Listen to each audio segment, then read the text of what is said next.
Alors, c'est un programme qui regroupe donc des jeunes dans les écoles. Donc, on crée en fait des groupes de parole de jeunes donc, qui vont parler de tout un tas de sujets, dont les drogues, le tabac, l'alcool.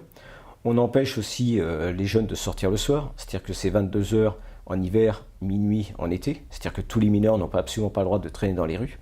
Et on fait tout pour qu'il y ait justement plus de temps de parole entre les jeunes et les parents. Ce qui incite donc à discuter et à créer des discussions sur tout un tas de sujets de société, dont les drogues justement. Et on voit bien que ça marche. Alors les groupes de parole, il y en a aussi de parents dans les écoles.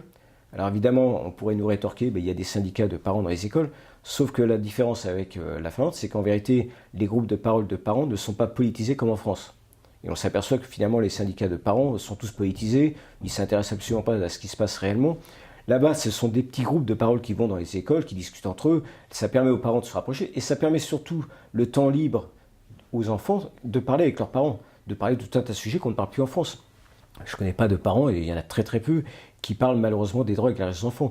Je peux dire un chiffre, j'étais il n'y a pas très longtemps dans une école, donc un collège, j'ai rencontré 200 enfants de 4e. Quand je leur pose la question à la fin, à qui on a proposé des drogues?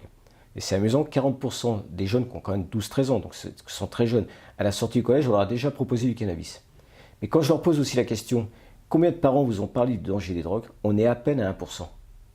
Donc c'est ça toute l'affaire. Et on voit que le système finlandais, mais c'est un peu le système de tous les pays nordiques qui fonctionnent sous différents niveaux, on voit que ça marche, et nous on s'entête à aller chercher des systèmes qui ne fonctionnent pas, légalisons les drogues, on a baissé totalement les bras. Et alors c'est amusant parce que quand on va en Finlande, mais quand on va aussi dans d'autres pays du nord de l'Europe, tous les gens qui ont des associations disent les Français au moment des élections viennent tous nous voir, par contre ils copient jamais nos modèles. Donc ce qui est quand même surprenant, pourquoi ils se déplacent là-bas, ça sert à rien, ça coûte de l'argent. Si c'est pour pas copier, si c'est uniquement pour aller voir les modèles qui ne fonctionnent pas, comme la Suisse ou d'autres, donc on préfère avoir des modèles de légalisation. Et là on voit bien qu'il y a quand même une forme de lâcheté de l'État, parce qu'en vérité, effectivement, en Finlande ça fonctionne, quand on regarde les chiffres, ils ont une baisse énorme de la consommation de tabac, alcool et cannabis. Donc ce qui prouve que ces groupes de parole fonctionnent très très bien, et c'est un modèle qu'il faudrait importer, mais il ne faut pas faire que ça. Je pense qu'il faut copier plusieurs modèles du nord de l'Europe, et effectivement, si on associe tous ces modèles, parce que on aura des succès. Alors maintenant, on pourrait dire, oui, mais le succès ne viendra pas aussitôt, effectivement. Pour faire ce genre de choses, il faut 5-10 ans.